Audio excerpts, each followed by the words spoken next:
कृष्णाय वासुदेवाय हरये परमात्मने प्रणतः क्लेशनाशाय गोविंदाय नमो नमः। हरे कृष्णा। आप सभी भक्तों का संगीता धर्म सागर चैनल परिवार में दिल से स्वागत है। आइए मन में भगवान का ध्यान करते हुए सुनते हैं आज की महात्म्य कथा। हे प्रिय भक्तों, महात्म्य कथा के बाद एक बहुत ही सुंदर कथा को सुनेंगे, जिसके माध्यम से हम जानेंगे कि भगवान कैसे खुश होते हैं। वैसे भी उस परमात्मा को हम भला क्या दे सकते हैं, जिसके दर पर हम ही भिखारी हैं। तो कथा को पूरा अवश्य सुनिएगा। जय श्री गणेश। अपनी प्रिया कपोती का यह वचन सुनकर कपोत उस वृक्ष से उतर आया और पिंजरे में पड़ी हुई कपोती के पास गया। वहां पहुंचकर उसने देखा कि मेरी प्रिया जीवित है और शिकारी मृतक की भांति निश्चेष्ट हो रहा है। तब उसने उसे बंधन से छुड़ाने का विचार किया। कपोती ने रोकते हुए कहा, हे महाभाग, संसार का संबंध स्थिर रहने वाला नहीं है। ऐसा जानकर मुझे बंधन से मुक्त ना करो। इसमें मुझे शिकारी का अपराध नहीं जान पड़ता। आप अपनी धर्ममयी बुद्धि को दृढ़ करो। ब्राह्मणों के गुरु अग्नि है, सब वर्णों का गुरु ब्राह्मण है, और पत्नियों का गुरु उसका पति है, और सब लोगों का गुरु अभ्यागत है। जो लोग अपने घर पर आए हुए अतिथि को वचनों द्वारा संतुष्ट करते हैं, उनके उन वचनों से वाणी की अधीश्वरी सरस्वती देवी तृप्त होती है। अतिथि को अन्न देने से इंद्र तृप्त होते हैं, उसके पैर धोने से पितृ, उसके भोजन करने से प्रजापति, उसकी सेवा पूजा से लक्ष्मी सहित श्री विष्णु तथा उसके सुखपूर्वक शयन करने पर संपूर्ण देवता तृप्त होते हैं। इसीलिए अतिथि सबके लिए परम पूजनीय है। यदि सूर्यास्त के बाद थका मांदा अतिथि घर पर आ जाए तो उसे देवता समझना चाहिए, क्योंकि वह सब यज्ञों का फल रूप है। थके हुए अतिथि के साथ गृहस्थ के घर पर संपूर्ण देवता, पितृ और अग्नि भी पधारते हैं। यदि अतिथि तृप्त हुआ तो उन्हें भी बड़ी प्रसन्नता होती है, और यदि वह निराश होकर चला गया तो वे भी निराश होकर ही लौटते हैं। इसीलिए हे प्राणनाथ, आप सर्वथा दुख छोड़कर शांति धारण कीजिए और अपनी बुद्धि को शुभ में लगाकर धर्म का संपादन कीजिए। दूसरों के द्वारा किए हुए उपकार और अपकार दोनों ही साधु पुरुषों के विचार से श्रेष्ठ हैं। उपकार करने वालों पर तो सभी उपकार करते हैं, और अपकार करने वालों के साथ जो अच्छा बर्ताव करे वही पुण्य का भाग्य बताया गया है।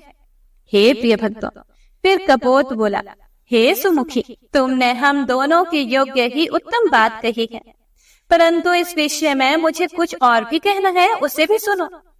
कोई 1000 प्राणियों का भरण पोषण करता है तो दूसरा 10 का ही निर्वाह करता है, और कोई ऐसा है जो सुख पूर्वक केवल अपनी जीविका का काम चला लेता है।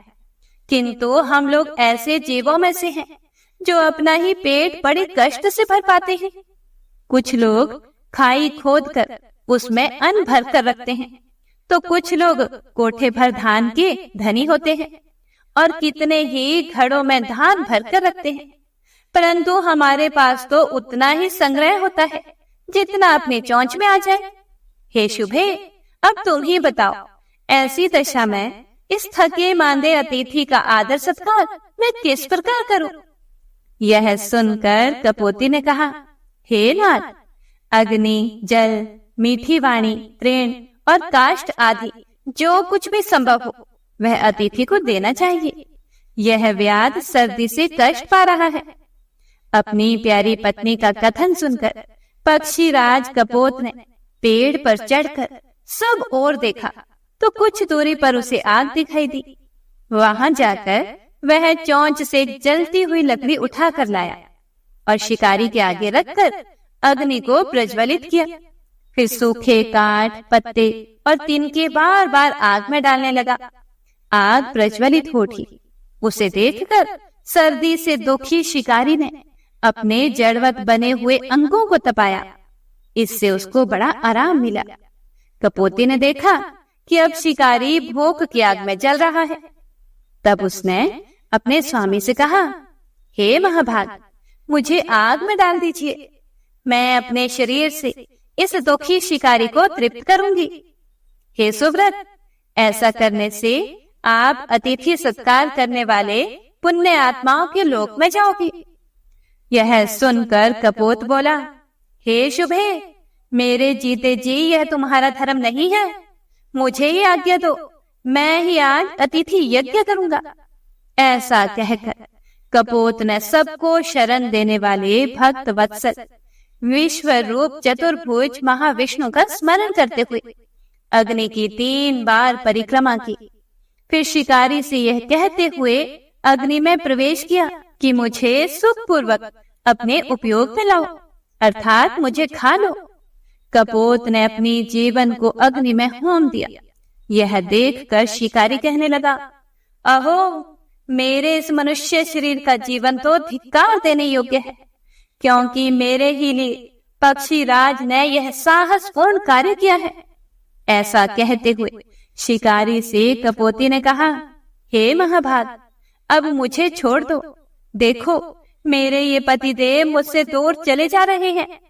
उसकी बात सुनकर शिकारी सहम गया और तुरंत ही पिंजरे में पड़ी हुई कपोती को उसने छोड़ दिया। तब कपोती ने भी पति और अग्नि की परिक्रमा करके कहा, स्वामी के साथ चिता में प्रवेश करना पत्नियों के लिए बहुत बड़ा धर्म है। वेद में इस मार्ग का विधान है और लोक में भी सबने इसकी प्रशंसा की है। जैसे सांप पकड़ने वाला मनुष्य सांप को बिल से बलपूर्वक निकाल लेता है, उसी प्रकार पति का अनुगमन करने वाली नारी पति के साथ ही स्वर्गलोक जाती है। ऐसा कहकर कपोती ने पृथ्वी, देवता, गंगा तथा वनस्पतियों को नमस्कार किया और अपने बच्चों को सांत्वना देकर शिकारी से कहा, हे महाभाग, तुम्हारी ही कृपा से मेरे लिए ऐसा शुभ अवसर प्राप्त हुआ है, मैं पति के साथ स्वर्गलोक में जाती हूँ। ऐसा कहकर वह पतिव्रता कपोती आग में प्रवेश कर गई। इसी समय आकाश में जय जयकार की ध्वनि गूंज उठी। तत्काल ही सूर्य के समान तेजस्वी अत्यंत सुंदर विमान उतर आया। दोनों दंपति देवता के समान दिव्य शरीर धारण करके उस पर आरूढ़ हुए और आश्चर्य में पड़े हुए व्याध से प्रसन्न होकर बोले, हे महामते, हम देवलोक में जाते हैं और तुम्हारी आज्ञा चाहते हैं। तुम अतिथि के रूप में हम दोनों के लिए स्वर्ग की सीढ़ी बनकर आए हो, तुम्हें हमारा नमस्कार है। उन दोनों को श्रेष्ठ विमान पर बैठे देखकर शिकारी ने अपना धनुष और पिंजरा उसी समय फेंक दिया और हाथ जोड़कर कहा, हे महाभाग, मेरा त्याग मत करो, मैं अज्ञानी हूँ, मुझे भी कुछ दो, मैं तुम्हारे लिए आदरणीय अतिथि होकर आया हूँ, इसीलिए मेरे उद्धार का उपाय बताओ। उन दोनों ने कहा कि हे शिकारी, हे व्याध, तुम्हारा कल्याण हो, तुम भगवती गोदावरी के तट पर जाओ और उन्हीं को अपना पाप भेंट कर दो। वहां 15 दिनों तक डुबकी लगाने से तुम सब पापों से मुक्त हो जाओगे। पाप मुक्त होने पर जब फिर से गौतमी गंगा में स्नान करोगे, तब अश्वमेध यज्ञ का फल पाकर अत्यंत पुण्यवान हो जाओगे। नदियों में श्रेष्ठ गोदावरी ब्रह्मा, विष्णु तथा महादेव जी के अंश से प्रकट हुई हैं। उनके भीतर पुनः गोते लगाकर जब तुम अपने मलिन शरीर को त्याग दोगे, तब निश्चय ही श्रेष्ठ विमान पर आरूढ़ होकर स्वर्गलोक में पहुंच जाओगे। उन दोनों की बात सुनकर शिकारी ने वैसा ही किया। फिर वह भी दिव्य रूप धारण करके एक श्रेष्ठ विमान पर जाकर बैठ गया।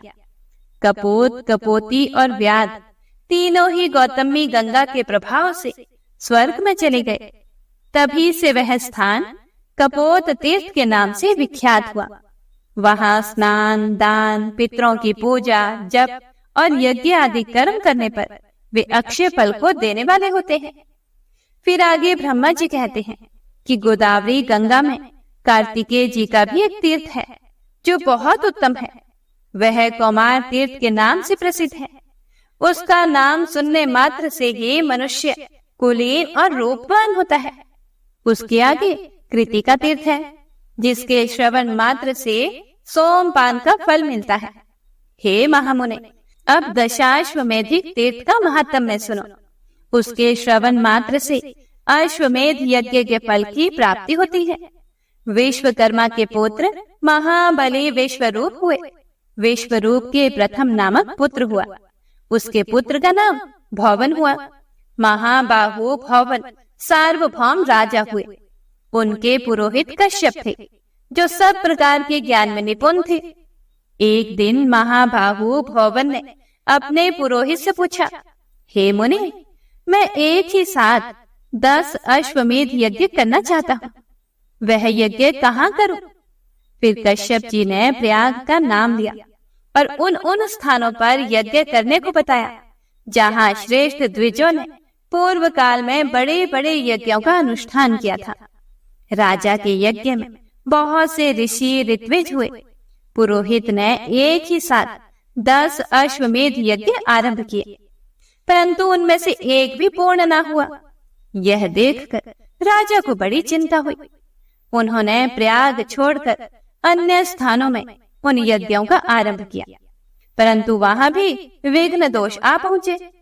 इस प्रकार अपने यज्ञों को अपूर्ण देखकर राजा ने पुरोहित से कहा, देश और काल के दोष से अथवा मेरे और आपके दोष से हमारे 10 अश्वमेध यज्ञ पूर्ण नहीं हो पाए। ऐसा कहकर दुखी हुए राजा भवन अपने पुरोहित कश्यप के साथ बृहस्पति जी के ज्येष्ठ भ्राता संवर्त के पास गए और इस प्रकार बोले, हे भगवान, मुझे ऐसा कोई उत्तम प्रदेश बतलाइए जहाँ एक ही साथ आरंभ किए हुए 10 अश्वमेध यज्ञ पूर्ण हो जाएं। तब मुनि श्रेष्ठ संवर्त ने कुछ काल तक ध्यान करके महाराज भवन से कहा, ब्रह्मा जी के पास जाओ, वे ही उत्तम प्रदेश बताएंगे। महाबुद्धिमान भवन महात्मा कश्यप को साथ लेकर मेरे पास आ पहुंचे और मुझसे भी उत्तम देश आदि के विषय में प्रश्न करने लगे। उस समय मैंने भवन और कश्यप से कहा, हे राजेंद्र, तुम गोदावरी के तट पर जाओ। वही यज्ञ के लिए पुण्यवान प्रदेश है। वेदों के पारगामी विद्वान ये महर्षि कश्यप ही श्रेष्ठ गुरु हैं। इनकी कृपा और गौतमी गंगा के प्रसाद से एक ही अश्वमेध से अथवा वहां स्नान करने मात्र से तुम्हारे 10 अश्वमेध यज्ञ सिद्ध हो जाएंगे। ऐसा सुनकर राजा भवन कश्यप जी के साथ गौतमी के तट पर आए और वहां अश्वमेध यज्ञ की दीक्षा ग्रहण की। वह महायज्ञ आरंभ होकर जब पूर्ण हो गया, तब राजा इस पृथ्वी का दान करने को तत्पर हुए। उसी समय आकाशवाणी हुई, हे राजन, तुमने पुरोहित कश्यप जी को पर्वत, वन और काननों सहित पृथ्वी देने की कामना करके सब कुछ दान कर दिया है। अब भूमि दान की अभिलाषा छोड़कर अन्न दान करो, वह महान फल देने वाला है। तीनों लोकों में अन्नदान के समान दूसरा पुण्य कार्य नहीं है। विशेषतः गंगा जी के तट पर श्रद्धा के साथ किए हुए अन्नदान की महिमा अकथनीय है। तुमने जो प्रचुर दक्षिणा से युक्त यह अश्वमेध यज्ञ किया है, इससे तुम कृतार्थ हो गए हो। अब इस विषय में तुम्हें अन्यथा विचार नहीं करना चाहिए। तिल, गौ, धन, धान्य जो कुछ भी गोदावरी के तट पर दिया जाता है, वह सब अक्षय हो जाता है। यह सुनकर सम्राट भवन ने ब्राह्मणों को बहुत सा अन्नदान किया। तब से वह तीर्थ दशाश्वमेधिक के नाम से विख्यात हुआ। वहां स्नान करने से 10 अश्वमेध यज्ञों का फल प्राप्त होता है। फिर ब्रह्मा जी बोले कि हे नारद, उससे आगे पेशाच तीर्थ है, जो ब्रह्मवादी महर्षियों द्वारा सम्मानित है। यह गोदावरी के दक्षिण तट पर स्थित है। यह सुनकर नारद जी ने आगे कहा, हे सुरेश्वर, आप गंगा को तीनों देवताओं से संबंध रखने वाली बताते हैं। ब्रह्म ऋषि गौतम द्वारा लाई हुई लोक पावनी गंगा परम पवित्र और कल्याणमयी है। उनके आदि, मध्य और अंत में दोनों तटों पर भगवान विष्णु, शिव, तथा आप व्याप्त हैं। उनकी महिमा सुनने से मुझे तृप्ति नहीं होती। आप फिर से संक्षेप से उनका महत्व बतलाइए। फिर ब्रह्मा जी बोले कि हे बेटा, गंगा पहले मेरे कमंडलों में थी, फिर भगवान के चरणों से प्रकट हुई, उसके बाद महादेव जी के जटाजूट में निवास करने लगी। महर्षि गौतम ने अपने ब्रह्म तेज के प्रभाव से यत्न पूर्वक भगवान शिव की आराधना की, जिससे ये ब्रह्मगिरी पर आई और वहां से चलकर पूर्व समुद्र में जा मिली। भगवती गोदावरी सर्व तीर्थमयी है। वे मनुष्यों को मनोवांछित फल देती हैं। उनका प्रभाव सबसे बढ़कर है। मैं तीनों लोकों में कोई भी तीर्थ गोदावरी से बड़ा नहीं मानता। उन्हीं के प्रभाव से मन की सारी अभिलाषा पूर्ण होती है। आज भी उनकी महिमा का यथावत वर्णन कोई नहीं कर सकता। सब लोग भक्ति से सदा उनकी वंदना करते हैं। वे वस्तुतः साक्षात ब्रह्म हैं। हे नारद, मुझे तो यही सबसे बढ़कर आश्चर्य की बात जान पड़ती है कि मेरी वाणी में गंगा के गुणों का वर्णन सुनकर भी तीनों लोकों में रहने वाले सब प्राणियों की बुद्धि उन्हीं की ओर क्यों नहीं लग जाती। फिर नारद जी ने कहा कि हे भगवान, आप धर्म, अर्थ, काम तथा मोक्ष के ज्ञाता और उपदेशक हैं। आपके वचनों में रहस्यों सहित छंद अर्थात वेद, पुराण, स्मृति और धर्म शास्त्र आदि समस्त वांग में प्रतिष्ठित हैं। इसीलिए आप बताइए, तीर्थ, दान, यज्ञ, तप, देव पूजन, मंत्र जप और सेवा में सबसे श्रेष्ठ क्या है? हे भगवान, आप जैसा कहेंगे वैसा ही होगा। उसके विपरीत कोई बात नहीं हो सकती। इसीलिए मेरे संशय का निवारण कीजिए। नारद की बात सुनकर ब्रह्मा जी बोले कि हे नारद, सुनो, मैं रहस्य में उत्तम धर्म का वर्णन करता हूँ। 4 प्रकार के तीर्थ हैं और 4 ही युग हैं। 3 गुण, 3 पुरुष और 3 ही सनातन देवता हैं। स्मृतियों सहित वेद 4 बताए गए हैं। पुरुषार्थ भी 4 ही है और वाणी के भी 4 ही भेद है। ये सब समान है। धर्म चारों तरफ एक ही है, क्योंकि वह सनातन है। साध्य और साधन के भेद से उसके अनेक रूप माने गए हैं। धर्म के 2 आश्रय हैं, देश और काल। काल के आश्रित जो धर्म है वह सदा घटता बढ़ता रहता है। युगों के अनुसार उसमें एक एक चरण की न्यूनता होती जाती है। कालाश्रित धर्म भी देश में सदा प्रतिष्ठित रहता है।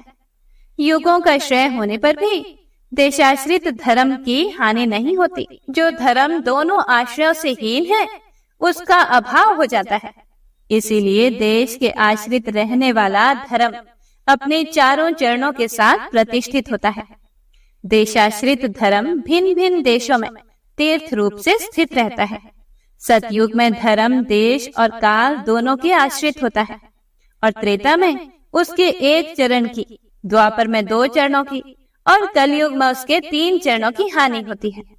द्वापर और कलयुग में क्रमशः आधे और चौथाई रूप में शेष रहकर धर्म चालू रहता है। कली में उसकी संकटमय स्थिति होती है। जो इस प्रकार धर्म को जानता है उसके धर्म की हानि नहीं होती। जो घर से तीर्थ यात्रा के लिए निकलना चाहता है उसके सामने अनेक प्रकार के विघ्न आते हैं, परंतु जो उन विघ्नों के मस्तक पर पैर रखकर गंगा जी के पास नहीं पहुंचता उसने अपने जीवन में क्या फल पाया? गौतमी के प्रभाव का कौन वर्णन कर सकता है? साक्षात सदाशिव भी उसके वर्णन में असमर्थ है। मैंने संक्षेप से इतिहास सहित गंगा के महात्म्य का प्रतिपादन किया है। चराचर जगत में धर्म, अर्थ, काम और मोक्ष का जो भी साधन है वह सब इस विस्तृत इतिहास में मौजूद है। इसमें वेदोक्त श्रुतियों का संपूर्ण रहस्य बताया गया है। जगत के कल्याण के लिए जो उत्तम साधन, जो उत्तम नाम वाला प्राचीन तीर्थ देखा गया है उसी का वर्णन किया गया है। जो इस महात्म्य का एक श्लोक अथवा एक पद भी भक्ति पूर्वक पढ़ता और सुनता है अथवा गंगा गंगा ऐसे उच्चारण करता है वह पुण्य का भागी होता है। गंगा का यह उत्तम महात्म्य कलियुग में कलंक का विनाश करने वाला, सब प्रकार की सिद्धि और मंगल देने वाला है। संसार में यह समादर के योग्य है। इसके पढ़ने और सुनने से मनोवांछित फल की प्राप्ति होती है। जो 100 योजन दूर से भी गंगा गंगा का उच्चारण करता है, वह सब पापों से मुक्त होता है और भगवान विष्णु के धाम में जाता है।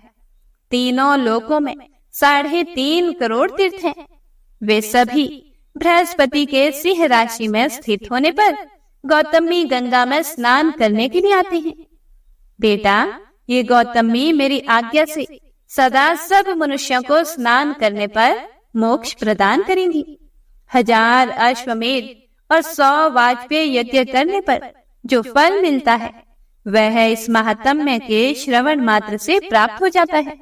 नारद, जिसके घर में यह मेरा कहा हुआ पुराण मौजूद है, उसे कलिकाल का कोई भय नहीं है। यह उत्तम पुराण जिस किसी मनुष्य के सामने कहने योग्य नहीं है। श्रद्धालु, शांत एवं वैष्णव महात्मा के सामने ही इसका कीर्तन करना चाहिए। यह भोग और मोक्ष देने वाला तथा पापों का नाश करने वाला है। इसके श्रवण मात्र से मनुष्य धन्य हो जाता है। जो अपने हाथ से लिखकर यह पुस्तक ब्राह्मणों को देता है, वह सब पापों से मुक्त होकर फिर कभी भी गर्भ में नहीं आता। फिर मुनि बोले कि हे देव, भगवान की यह कथा सुनने से हमें तृप्ति नहीं होती। आप फिर से परम गोपनीय रहस्य का वर्णन कीजिए। अनंत वासुदेव की महिमा का आपने भली भांति वर्णन नहीं किया। अब हम उसी को सुनना चाहते हैं। आप विस्तार पूर्वक बताइए। ओम नमो नारायणाय। हे प्रिय भक्तों, ब्रह्मा जी ने देव ऋषि नारद को अनंत वासुदेव की महिमा का जो कुछ भी वर्णन किया, उसका वर्णन आप अगले अध्याय में सुनेंगे। एक बहुत ही सुंदर कथा का रसपान करते हैं। आप सभी प्रसन्नचित मन से सुनिएगा। बहुत समय पहले की बात है। एक सेठ के पास एक व्यक्ति था जो कि बहुत ही ईमानदार था। सेठ उस व्यक्ति पर बहुत विश्वास करता था। जो भी जरूरी काम होते थे, सेठ हमेशा उसी व्यक्ति से कहता। वो व्यक्ति भगवान का बहुत बड़ा भक्त था। वह सदा ही भगवान के चिंतन, भजन, कीर्तन, स्मरण, सत्संग आदि का लाभ लेता रहता था। एक दिन उसने सेठ जी से श्री जगन्नाथ धाम यात्रा करने के लिए कुछ दिनों की छुट्टी मांगी। और सेठ ने उसे छुट्टी देते हुए कहा कि भाई, मैं तो हूँ संसारी आदमी, हमेशा व्यापार के काम में ही व्यस्त रहता हूँ, जिसके कारण मैं तो कभी भी तीर्थ गमन का लाभ नहीं ले पाता। तुम जा ही रहे हो तो यह लो 100 रुपए और मेरी ओर से भी श्री जगन्नाथ प्रभु के चरणों में इन्हें समर्पित कर देना। भक्त सेठ से 100 रुपए लेकर श्री जगन्नाथ धाम यात्रा पर निकल पड़ा। कई दिनों की पैदल यात्रा करने के बाद वह श्री जगन्नाथ पुरी पहुंच गया और मंदिर की ओर प्रस्थान करते समय उसने रास्ते में देखा कि बहुत सारे संत लोग, भक्तजन, वैष्णवजन हरि नाम संकीर्तन बड़ी मस्ती में कर रहे हैं। सभी की आंखों से अश्रु धारा बह रही है। जोर जोर से हरि बोल गूंज रहा है। संकीर्तन में बहुत आनंद आ रहा था। भक्त भी वहीं रुककर हरि नाम संकीर्तन का आनंद लेने लगा। फिर उसने देखा कि संकीर्तन करने वाले भक्तजन इतनी देर से संकीर्तन करने के कारण उनके होंठ सूखे हुए हैं। वह दिखने में कुछ भूखे से भी प्रतीत हो रहे थे। फिर उसने सोचा कि क्यों ना सेठ के 100 रुपए से इन भक्तों को भोजन करा दूं। उसने उन सभी को उन 100 रुपए में से भोजन की व्यवस्था कर दी। सबको भोजन कराने में उसे कुल मिलाकर 98 रुपए खर्च करने पड़े। उसके पास 2 रुपए बच गए। फिर उसने सोचा कि चलो बहुत अच्छा हुआ, 2 रुपए जगन्नाथ जी के चरणों में सेठ जी के नाम से चढ़ा दूंगा। जब सेठ जी पूछेंगे तो मैं कहूंगा कि मैंने पैसे चढ़ा दिए। सेठ यह तो पूछेगा नहीं कि कितने पैसे चढ़ाए, कि 100 रुपए चढ़ाए। सेठ पूछेगा कि पैसे चढ़ा दिए तो मैं बोल दूंगा कि हाँ, मैंने पैसे चढ़ा दिए। झूठ भी नहीं होगा और काम भी हो जाएगा। ऐसा सोचकर भक्त ने श्री जगन्नाथ जी के दर्शनों के लिए मंदिर में प्रवेश किया। श्री जगन्नाथ जी की छवि को निहारते हुए अपने हृदय में उनको विराजमान कराया और अंत में उसने सेठ जी के वो जो 2 रुपए बचे थे वह श्री जगन्नाथ जी के चरणों में चढ़ा दिए और बोला, यह 2 रुपए सेठ जी ने भेजे हैं। उसी रात सेठ के पास स्वप्न में श्री जगन्नाथ जी आए, आशीर्वाद दिया और बोले, हे सेठ, तुम्हारे 98 रुपए मुझे मिल गए हैं।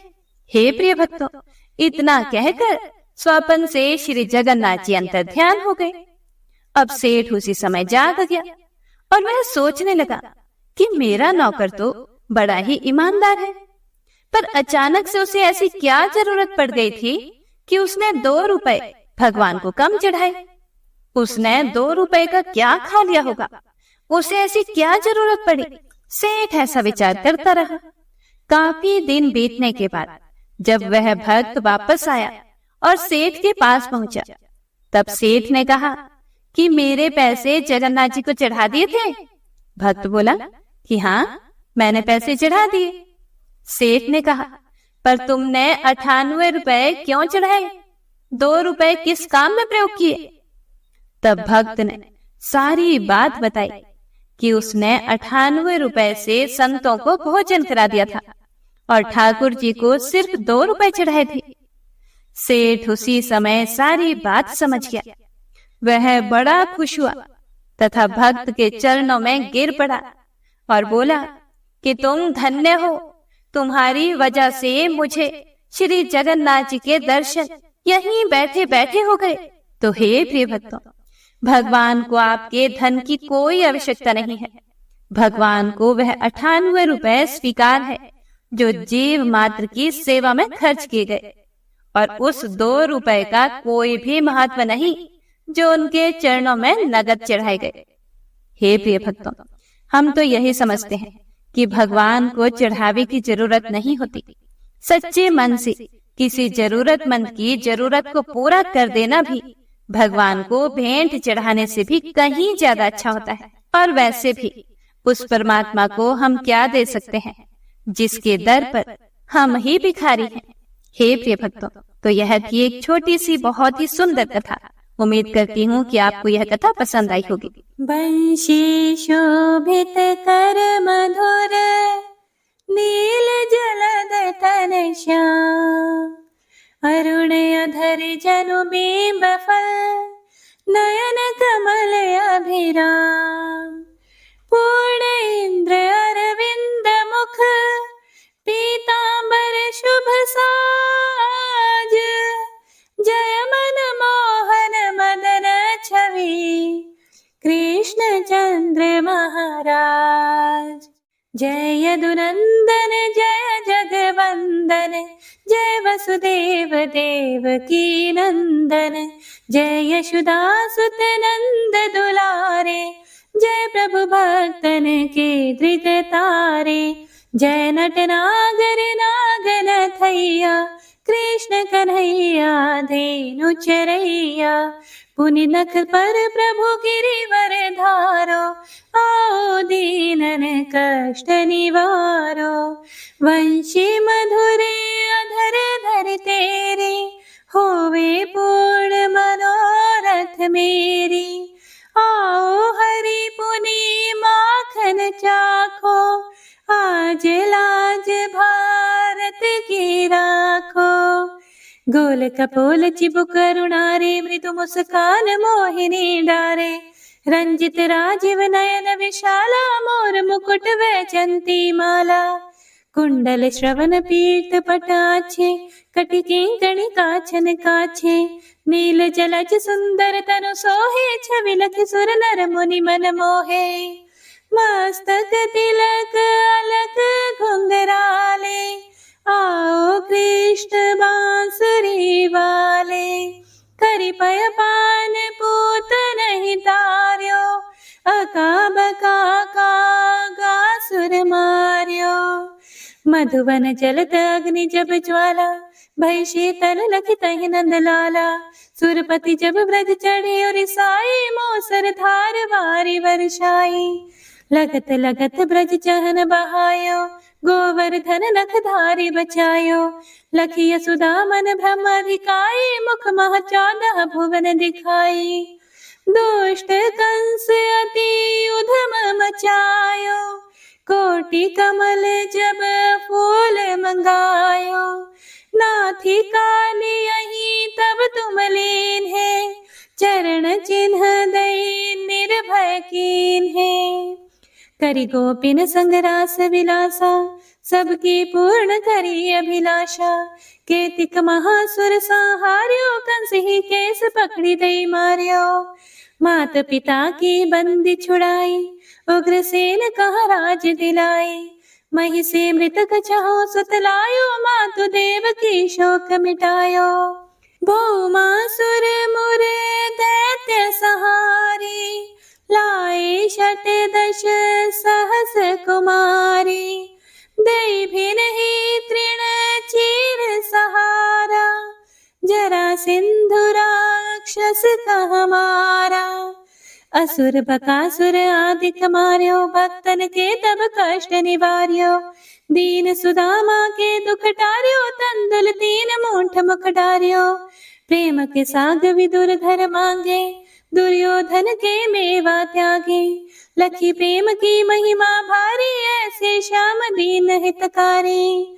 भारत के पारथ रथ हाके, लिए चक्र करे नहीं बलता के। निज गीता की ज्ञान सुनाए, भक्तन हृदय सुधा वर्षाए। मीरा थी ऐसी मतवाली, विष पी गई बजा कर ताली। राणा भेजा सांप पिटारी, शालिग्राम बने बनवारी। निज माया तुम विधि दिखायो, उरते संशय सकल मिटायो। तब शत निंदा करि तत्काला, जीवन मुक्त भयो शिशुपाला। जब ही द्रौपदी तीर लगाई, दीनानाथ लाज अब जाई। तुरत ही वसन बने नंदलाला, बढ़े चीर भई अरि मोह काला। असनाथ के नाथ कन्हैया, डूबत भंवर बचावत नैया। सुंदर दास आसुर धारी, दया दृष्टि कीजे बनवारी। नाथ सकल मम कुमति निवारो, क्षमहु बेगी अपराध हमारो। खोलो पट अब दर्शन दीजिए, बोलो कृष्ण कन्हैया की जय। बोलो कृष्ण कन्हैया की जय। बोलो कृष्ण कन्हैया की जय। यह चालीसा कृष्ण का पाठ करे उरधारी, अष्ट सिद्धि नवनिधि फल, लहे पदारथ चारी। जय श्री कृष्ण।